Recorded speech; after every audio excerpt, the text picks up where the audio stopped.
जी नमस्कार, मैं अजय वर्मा और आप देख रहे हैं न्यूज़ नशा। आइए चलते हैं, हमारे साथ दो वरिष्ठ पत्रकार हमारे मित्र हमारे साथ जुड़े हैं। संजय समर जी हैं रांची से, झारखंड, और सोनू कनौजिया जी हैं मुंबई से, महाराष्ट्र। हम चलते हैं संजय जी के पास ये जानने के लिए कि कल सरकार का गठन होना है, ओथ ले रहे हैं मुख्यमंत्री हेमंत सोरेन। क्या तैयारियां चल रही हैं और कौन कौन उनके साथ, कितने लोगों का ओथ होगा कल, और ओथ की क्या तैयारियां शुरू हो चुकी हैं, और अपोजिशन का क्या वहां कुछ स्टैंड है या क्या कुछ बयान आ रहा है या क्या कह रहा है Bharatiya Janata party, in fact NDA like Bharatiya Janata party. जी देखिए अजय जी, कल की तैयारी चल रही है। यहाँ का बड़ा ही मैंने शहर के बीचों बीच से थोड़ा किनारे मोरहाबादी मैदान है, वहीं पे मोरहाबादी मैदान में हेमंत सोरेन जी ओथ लेंगे। और हेमंत जी दिल्ली भी गए थे, प्रधानमंत्री नरेंद्र भाई मोदी को भी उन्होंने न्योता दिया है, खड़गे साहब को भी दिया है, राहुल गांधी को भी दिया है। तो ऐसा लगता है कि खड़गे साहब, राहुल गांधी, प्रियंका गांधी, ये सब लोगों ने आने की बात तो कही है, लेकिन कौन कितना पहुंच पाता है ये देखने का है। बिहार से तेजस्वी आएंगे, कहने का मतलब कि इंडिया गठबंधन के तमाम बड़े नेताओं के आने की संभावना है और उसकी पूरी तैयारी भी की जा रही है।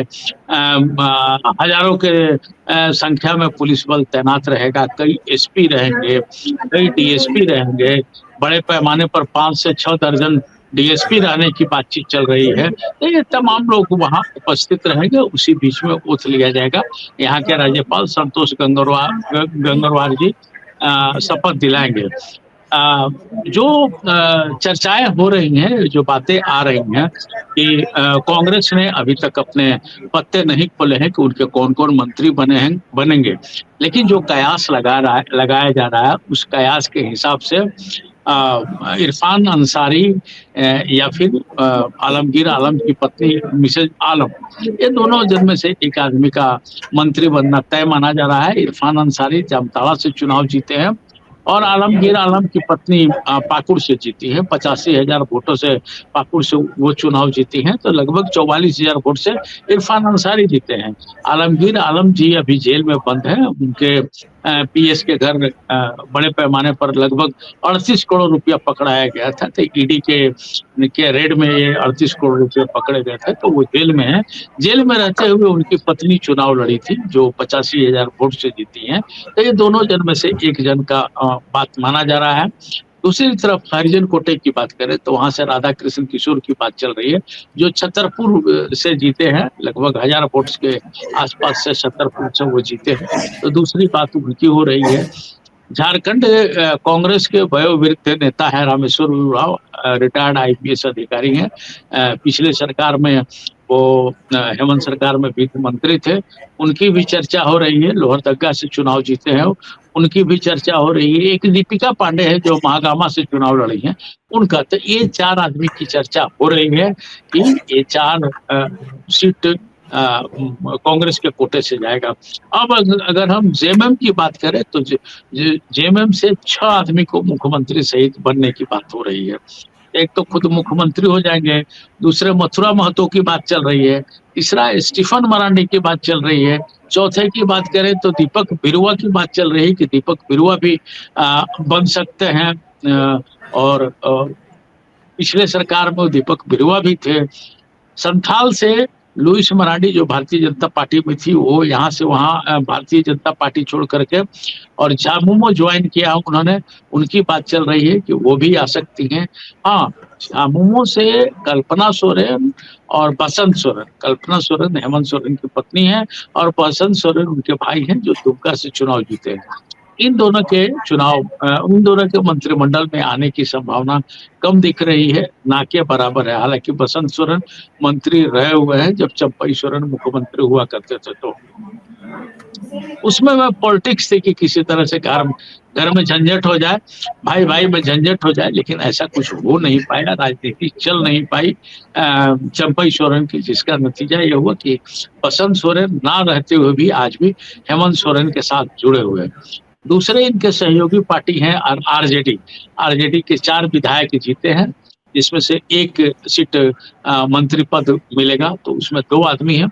संजय यादव जी है जो कोटा से जीते हैं चुनाव, और दूसरे जो देवघर से जीते हैं सुरेश पासवान, सुरेश पासवान पहले भी मंत्री रह चुके हैं, नगर विकास विभाग इनको मिला हुआ था मधु कोड़ा के समय में। लेकिन सबसे ज्यादा नजदीकी बताई जाती है संजय यादव की, जो कोटा से जीते हुए हैं। इन्हीं दोनों में से एक आदमी का मंत्री बनने की संभावना दिखलाई दे रही है। और इनके चौथे पार्टनर है महागठबंधन के CPI-ML, इनके भी 2 विधायक जीते हुए हैं। तो सबसे ज्यादा चांस है कि निरसा विधायक जो है अरूप चटर्जी, उनको मिलने की संभावना ज्यादा दिखलाई दे रही है। तो ये खाका है अजय जी इनके मंत्रिमंडल का। अभी कोई बात खुल करके सामने नहीं आई है। ये कयास ही लगाया जा रहा है कि हाँ ये हो सकते हैं, चूंकि ये कद्दावर नेता है लोग और मानिंद नेताओं में से है लोग, तो ये बनने की संभावना इनको दिखाई दे रही है। ऐसे भीतरी खाने से बात ये आ रही कि कल मुख्यमंत्री अकेले ही शपथ लेंगे, लेकिन हमें नहीं लगता कि वो अकेले शपथ लेंगे। महागठबंधन की बात है तो इतना पेशेंस किसी पब्लिक के पास नहीं रहता। ये तो राजनेता है, इनको तो राजनीति करनी है, तो ये लोग अपना ओथ जो कट ऑफ माना गया है कि 81 सीट में 12 मुख्यमंत्री सहित 12 रहेंगे, तो हमें लगता है कि कल फुल कैबिनेट की बहाली हो जाएगी। भगदड़ रोकने के लिए कोई जगह ऐसे दिखाई नहीं दे रहा है सामान्य तौर पर, इसी से भगदड़ की संभावना नहीं है। क्योंकि विपक्ष को इस कदर महागठबंधन समेट दिया है अजय जी कि अगले भारतीय जनता पार्टी के 3-3 राज्यसभा सांसदों पर तलवार लटक गई है। हमें लगता है कि 26 में दीपक प्रकाश की सदस्यता खत्म हो जाएगी। राज्यसभा सदस्य है, चूंकि मेजोरिटी है, नहीं तो चुन के जा नहीं सकते हैं। अगर कोई 3-5 नहीं हुआ तब की बात हम बता रहे हैं। उसी तरह से आदित्य साहू 2029 की बात करें तो, और उसी तरह से 2030 जिसमें प्रदीप वर्मा आते हैं। ये 3 राज्यसभा 6 राज्यसभा का सीट है यहाँ पर झारखंड में। झारखंड के का जो कोटा है वो 6 का है। 6 में भी ये 3 भारतीय जनता पार्टी से जुड़े हुए हैं और तीनों के उम्मीदवारी कहें या फिर सांसदी पर तलवार जरूर लटक गया है। अगर कोई जादू हुआ तभी इनकी सांसदी बच सकती है, अदरवाइज दिक्कत है अजय जी। और रही बात हंगामा की, बातचीत करने की, तो चुनाव हार जाने के बाद भी भारतीय जनता पार्टी के जो नेता है, चाहे रविंदर राय है, चाहे बाबूलाल मरांडी है, इन लोगों के जो स्वर हैं तीखे ही सुनाई दे रहे हैं। बहुत आराम की बात नहीं है। हालांकि भारतीय जनता पार्टी के कई लोग अपने ही नेताओं से अच्छे खासे नाराज दिख रहे हैं, जो तभी जुबान कुछ बोल रहे हैं, लेकिन अभी पेपर मीडिया में नहीं आ पा रही है वो बात। लेकिन विरोध चालू हो गया है, चाहे बाबूलाल मरांडी का विरोध हो या संगठन मंत्री हैं करमबीर जी, उनका विरोध है। करमबीर जी को तो उनके नेता लोग तरह तरह के नाम से बुलाना आरंभ कर दिए हैं। सोशल मीडिया को भी अजय जी आप भी देखते होंगे, या सोनू कनौजिया जी आप भी देखते होंगे कि भारतीय जनता पार्टी हार के बाद अपने ही कार्यकर्ताओं के प्रश्नों से घिरी हुई नजर आ रही है। और हेमंत बिश्व शर्मा जो बड़ी बड़ी बात करते रहते हैं, वो भी अब आदर्श की बात करने लगे हैं। आदर्श की तरह बात करते हुए एक वीडियो भी उन्होंने जारी किया है, जिसमें उन्होंने कहा है कि चुनाव में जीत हार होते रहता है, कोई बड़ी बात नहीं होती है, हम लोगों ने प्रयास किया, ये बहुत बड़ी बात है। लेकिन असली बात यह है अजय जी कि भारतीय जनता पार्टी ने जितने झूठे प्रचार किए उस पर जनता अभी मंथन कर रही है। और महागठबंधन को आप समझिए कि इन लोगों की बड़बोलापन कहिए, बतौलाबाजी कहिए, ये कारण ही जनता ने इनको नकार दिया। इसमें वोट कटवा का काम जो हुआ है, वोट कटवा का काम जयराम महतो की पार्टी JLKM ने बखूबी निभाया है। और सुदेश महतो आजसू का जिक्र अक्सर आप किया करते हैं। सुदेश महतो की औकात बता दी है कि जनता के बीच उनकी क्या औकात है और किस तरह से है। हालांकि ये दोनों जन कुर्मी समुदाय से आते हैं और कुर्मी बहुल इलाका जहां भी है, एक आंकलन के हिसाब से यहाँ कुर्मियों की संख्या 14% मानी जाती है। जैसे वो कुर्मी लोग अच्छे खासे नाराज भारतीय जनता पार्टी से थे, लेकिन उसका बदला उन लोगों ने आजसू से लेकर के ले लिया है। वैसे भी जहाँ जहाँ कुर्मी रहे हैं वहाँ वहाँ भारतीय जनता पार्टी को मुंह की खानी पड़ी है, क्योंकि उनको पटखनी देने के लिए अकेले जयराम महतो काफी थे। काफी विस्तार से आपने झारखंड की चर्चा की। हम चलते हैं हमारे पत्रकार मित्र सोनू कनौजिया जी भी हमारा इंतजार कर रहे हैं, तो उनसे हम जानना चाहेंगे कि महाराष्ट्र की क्या स्थिति है। महाराष्ट्र में अभी तक चेहरा साफ नहीं हुआ है कि कौन मुख्यमंत्री बनेगा।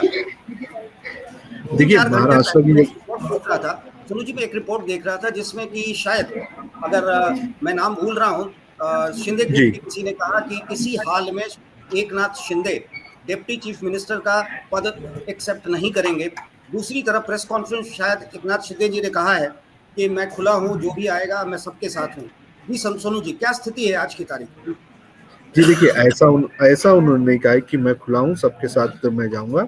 उन्होंने ये कहा है कि वो महायुति के साथ रहेंगे और जो अमित शाह और नरेंद्र मोदी जो भी फैसला लेंगे उस फैसले का वो पूरी तरह से उसको एक्सेप्ट करेंगे। और उन्होंने किसी भी प्रकार से ये नहीं कहा है कि वो जो ऑफर्स हैं वो सबके लिए वो खुले रख रहे हैं। उन्हें भी पता है कि वो भारतीय जनता पार्टी के खिलाफ अगर चले गए तो उनका अस्तित्व जो है वो खत्म होने लगेगा, क्योंकि उन्हें अगर सरकार में रहना है तो भारतीय जनता पार्टी की बात माननी पड़ेगी। उनके पास इतने कोई नंबर्स नहीं है जिससे वो ये दावा कर सके कि वो सरकार बना सकते हैं। ना तो वो विपक्ष के साथ यानी कि महाविकास आघाड़ी के साथ जाते हैं तो वहां पर उन्हें कुछ फायदा होगा, वहां पर वो सरकार नहीं बना पाएंगे। तो ऐसे में एकनाथ शिंदे के पास बीजेपी के अलावा और कोई ऑप्शन नहीं है। और वही कारण है कि अभी जो प्रेस कॉन्फ्रेंस हुई है, लगभग आधे घंटे पहले एक प्रेस कॉन्फ्रेंस हुई है, उस प्रेस कॉन्फ्रेंस में उन्होंने साफ तौर पर जो बॉल है वो नरेंद्र मोदी और अमित शाह के कोर्ट में डाल दिया है। उन्होंने कह दिया है कि जो अमित शाह और नरेंद्र मोदी फैसला लेंगे वो फैसला उन्हें एक्सेप्ट होगा। यहाँ पर देखिए कि ये आकलन लगाया जा रहा था उनकी प्रेस कॉन्फ्रेंस के पहले कि हो सकता है कि जो एकनाथ शिंदे हैं वो कोई बड़ा फैसला करें या फिर वो जो है देवेंद्र फडणवीस का रास्ता क्लियर कर दें। लेकिन अपनी पूरी प्रेस कॉन्फ्रेंस में उन्होंने ऐसा कुछ नहीं किया। ना तो उन्होंने ये कहा कि वो सरकार के खिलाफ जाएंगे और ना तो उन्होंने ये कहा कि जो देवेंद्र फडणवीस है उसका रास्ता मैं साफ कर दे रहा हूँ। उन्होंने ऐसा कुछ भी नहीं कहा है। उन्होंने अपनी तारीफ की है, अपने कार्यकाल की तारीफ की, अपनी योजनाओं की तारीफ की, किस तरह से उनके चेहरे पर चुनाव लड़ा गया ये सारी बात उन्होंने कही। और इसके साथ ही उन्होंने ये कहीं ना कहीं घोषित करने की कोशिश की कि मेरा कार्यकाल सबसे अच्छा कार्यकाल था और मैंने सबसे ज्यादा लोगों को जो है बेनिफिट पहुंचाने का काम किया। तो यहाँ पर अगर देख लिया जाए तो एकनाथ शिंदे ने अब अपनी जिम्मेदारी जो है वो पूरी उठाकर डाल दी है नरेंद्र मोदी और अमित शाह के ऊपर। अब अमित शाह और नरेंद्र मोदी क्या फैसला लेते हैं ये देखना बेहद ज्यादा जरूरी है।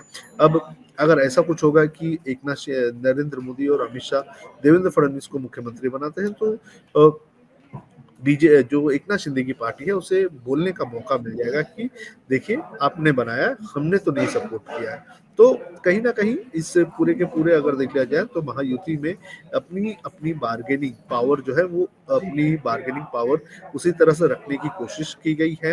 एकनाथ शिंदे ने उन्हें झुकना तो है, झुकने पर मजबूर तो होना पड़ेगा, लेकिन उन्होंने ये बताया कि मैं इतनी आसानी से झुकूंगा नहीं। आप मुझे बोलिए कि आप हट जाइए तो मैं हटूंगा, मैं खुद से कुर्सी नहीं छोड़ूंगा। देखिए 57 सीट लेकर 57 सीट लेकर एकनाथ शिंदे जिस तरह से सामने आए हैं, उनके विधायक का ये कहना कि किसी हाल में वो डिप्टी सीएम का पोस्ट एक्सेप्ट नहीं करेंगे, और साथ में ये कहना कि आज जो आप महायुति को देख रहे हैं महाराष्ट्र में, उसके पीछे अगर कोई है तो वो है एकनाथ शिंदे और एकनाथ शिंदे का शिवसेना। ये बातें सामने आ रही हैं। क्या लगता है कि ये प्रेशर बिल्डिंग टैक्टिक्स तो है ही है जैसा नजर आता है, पर क्या केंद्र क्योंकि बातें यहां तक आ रही हैं कि एकनाथ शिंदे को एक तरह से कहा जाए तो भारतीय जनता पार्टी के केंद्रीय नेता मोदी जी और अमित शाह जी का बहुत स्ट्रॉन्ग सपोर्ट है, और अंदर खाने की बात ये आ रही है, आप बेहतर बताएंगे कि फडणवीस जी के नाम पे शायद ये तैयार ना हो। वैसी स्थिति में क्या होगा कि ये आप बताएं क्या होगा, क्या फडणवीस जी मान जाएंगे? देखिए फडणवीस के मानने ना मानने से कुछ नहीं होगा, क्योंकि पूरी जो महाराष्ट्र की बीजेपी यूनिट है वो एक देवेंद्र फडणवीस को अपना नेता मान चुकी है। जब एकनाथ शिंदे की प्रेस कॉन्फ्रेंस हो रही थी उसी वक्त चंद्रशेखर बावनकुले जो कि महाराष्ट्र के बीजेपी के प्रदेश अध्यक्ष हैं, उन्होंने एक प्रेस कॉन्फ्रेंस की और प्रेस कॉन्फ्रेंस करके उन्होंने एक लेटर जारी किया और उसमें लिखा हुआ था कि पूरी की पूरी जो भारतीय जनता पार्टी की महाराष्ट्र की यूनिट है वो चाहती है कि देवेंद्र फडणवीस मुख्यमंत्री बने। तो देवेंद्र फडणवीस के पीछे जो है जो पूरी की पूरी जो बीजेपी है वो पूरी तरह से खड़ी हुई है। महाराष्ट्र बीजेपी यूनिट तो पूरी पूरी तरह से खड़ी है। अब अगर बात करें तो अमित शाह और नरेंद्र मोदी के फैसले की, तो अमित शाह और नरेंद्र मोदी जो है वो फैसला लेंगे देवेंद्र फडणवीस के पक्ष में ही, क्योंकि ना सिर्फ बीजेपी यूनिट बल्कि आरएसएस भी जो है वो इस वक्त देवेंद्र फडणवीस के पक्ष में है। तो महाराष्ट्र में मुझे नहीं लगता कि ऐसी कोई भी एक इस तरह की हमें ब्रेकिंग न्यूज आ जाएगी कि एक देवेंद्र फडणवीस की जगह पे किसी और का नाम तय किया गया है। मुझे लगता है कि देवेंद्र फडणवीस पूरी तरह से मुख्यमंत्री बनेंगे और उनके लिए माहौल जो है पूरी तरह से सच चुका है। हाँ, देरी हो रही है, देरी होने का कई सारे कारण है, क्योंकि एक तो ये जो गवर्नमेंट बनेगी ये एक अलायंस की गवर्नमेंट बनेगी, और अलायंस की जब गवर्नमेंट बनती है तो उसमें जो अलायंस पार्टनर्स होते हैं उनके बारे में भी सोचना पड़ता है। तो यहाँ पर अजीत पवार हैं, एकनाथ शिंदे हैं, इन दोनों को भी क्या कौन कौन से मंत्रालय मिलेंगे और कौन से मंत्रालय दिए जाएंगे उसको लेकर चर्चा होगी, और चर्चा होने के बाद ये तय किया जाएगा। आपको बता दें कि जो हैवी मंत्रालय है जिसमें फाइनेंस मिनिस्ट्री आती है, जिसके अंदर जो रेवेन्यू मिनिस्ट्री आती है, होम मिनिस्ट्री आती है, पहले इनका बंटवारा किया जाएगा और इसके बाद ये तय किया जाएगा कि कौन राज्य का मुख्यमंत्री बनेगा।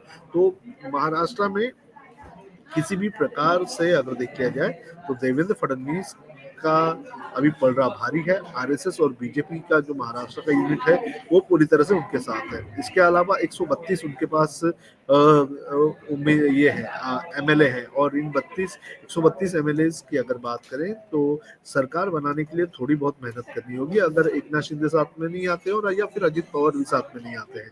तो ऑप्शंस कई सारे हैं, और बगैर एकनाथ शिंदे और बगैर अजित पवार की भी अगर भारतीय जनता पार्टी इस वक्त महाराष्ट्र में अपनी सरकार बनाने की सोचे तो वो बना सकती है। तो किसी भी प्रकार से मुझे लगता है कि कोई प्रेशर आएगा। हाँ, जो एकनाथ शिंदे हैं वो हो सकता है कि ये कह दें कि मेरे पास 7 एमपीज हैं और उन एमपीज का डर दिखाने की कोशिश शायद से केंद्र में करे, लेकिन भारतीय जनता पार्टी नहीं चाहेगी कि किसी भी तरह की कोई खटपट हो।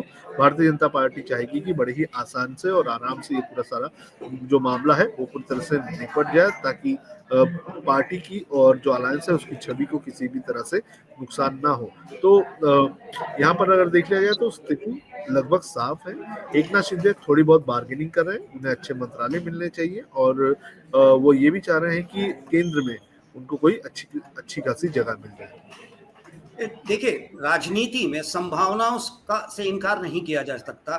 पॉसिबिलिटीज एंड इफ हमेशा सामने आ जाते हैं जब कहीं ना कहीं राजनेताओं को उनके ईगो को ठेस पहुंचने की स्थिति आती है। ऐसे में कुछ रिपोर्ट्स जो आ रहे हैं, जो मेरे तक जानकारी आई है, कहाँ तक सच है कहाँ तक, देखिए ये तो समय आने पे पता चलेगा कि कौन से फॉर्मूला पे ये वर्क कर रहे हैं। सही आपने कहा कि ऑप्शंस बहुत होते हैं, जैसे 5-6 ऑप्शंस जो मेरे सामने लोगों ने पेश किया, उसमें जो बातचीत के दौरान में मुझे पता चला जो लोग कह रहे हैं। एक तो नीतीश फॉर्मूला जो बिहार में इन्होंने बीजेपी ने अपनाया कि लोकसभा के मद्देनजर हम कंटिन्यू करेंगे नीतीश के साथ, जबकि नीतीश और भारतीय जनता पार्टी की स्थिति वहाँ बहुत अच्छी नहीं है, फिर भी दे वेंट विद नीतीश।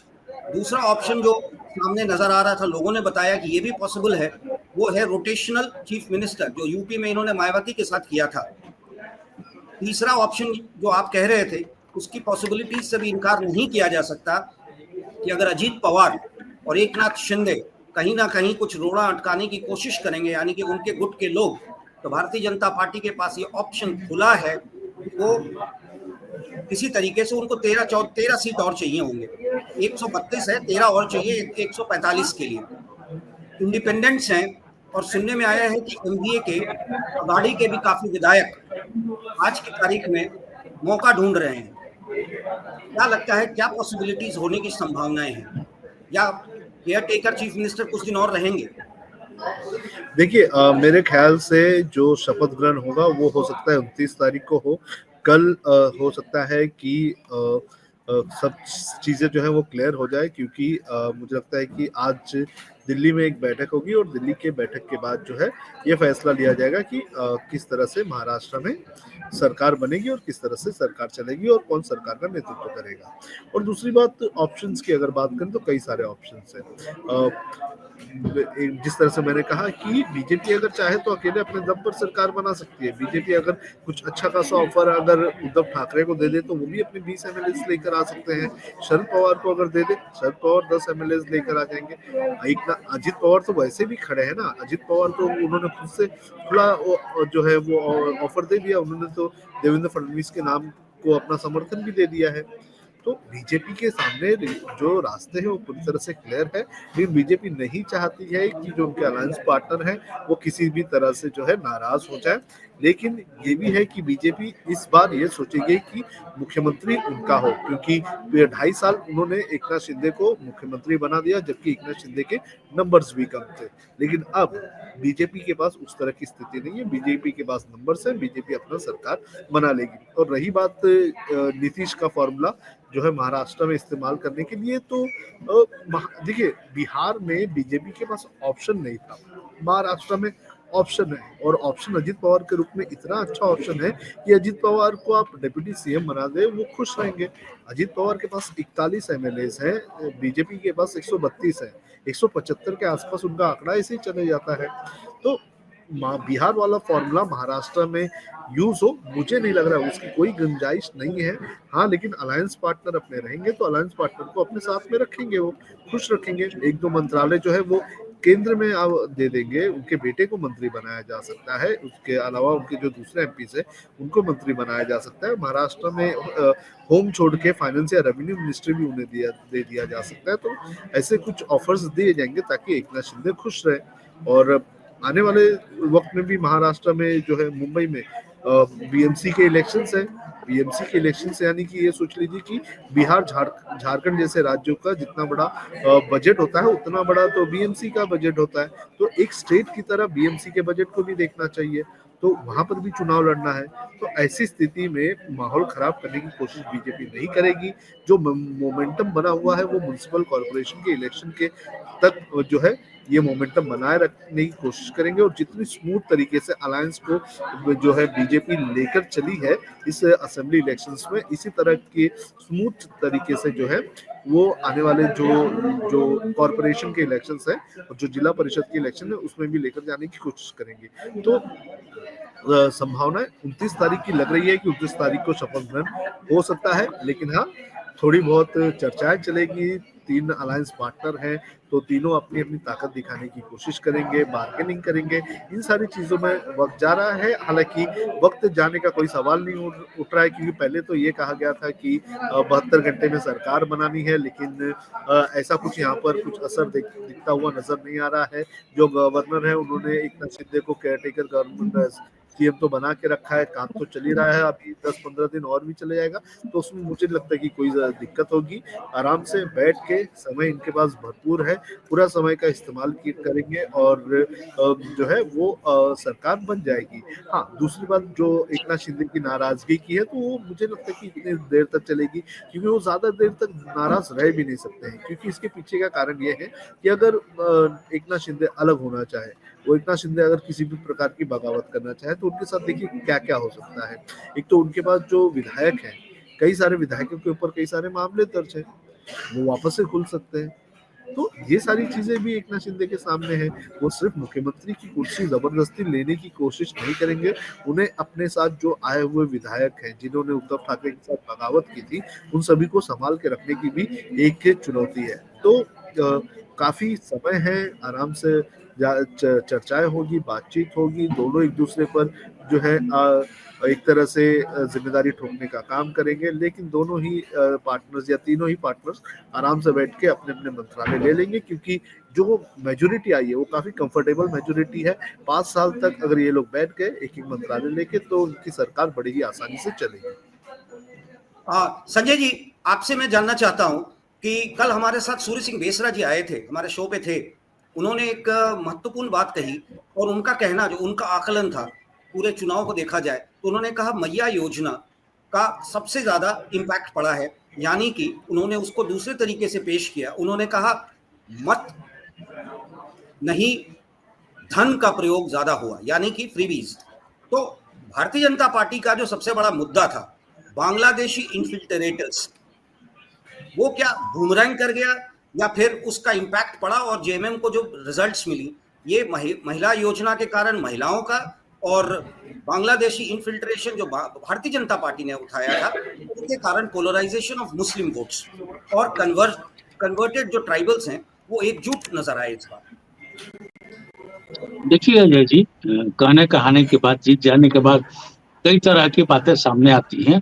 मैया योजना प्रभावित जरूर किया है, इसमें कोई शक नहीं है, लेकिन आप देख रहे होंगे कि चुनाव के पहले से ही आपके चैनल से मैं बताता था कि यहाँ की स्थितियां क्या है। परसेंटेज वाइज 28% यहाँ आदिवासी होते हैं और इस 28% को पूरी तरह से हेमंत सोरेन ने बांध रखा था, जिसका टेलर लोकसभा चुनाव में भी दिखलाई दिया था कि 28 में कोई सीट पर ये लोग आगे नहीं बढ़ पाए। इस बार भी वैसा ही हुआ। इसके अलावा मुसलमानों का यहाँ प्रतिशत 17% के आसपास आंका जाता है, तो मिला जुला करके 42-43% वोट को हेमंत सोरेन पूरी तरह बांध लिए थे। इसके अलावा हेमंत सोरेन ने काम भी किया है, बतौलाबाजी नहीं किया है। जितने हैं पुराने पेंशन दे दिए, तो पुराने पेंशन के कारण जो लेक्चरर लोग हैं यूनिवर्सिटी में, जो लेक्चरर पढ़ाते हैं वो भी प्रभावित हो गए मतलब इम्प्रेस्ड हो गए इसके कहने से, और उन लोगों ने भी युवाओं को मदद किया। 18 साल से इंटर के बाद जो युवा होते हैं 18 साल से ज्यादा हो जाते हैं, आप देखेंगे कि युवाओं का वोट भी पूरी तरह से गिरा है।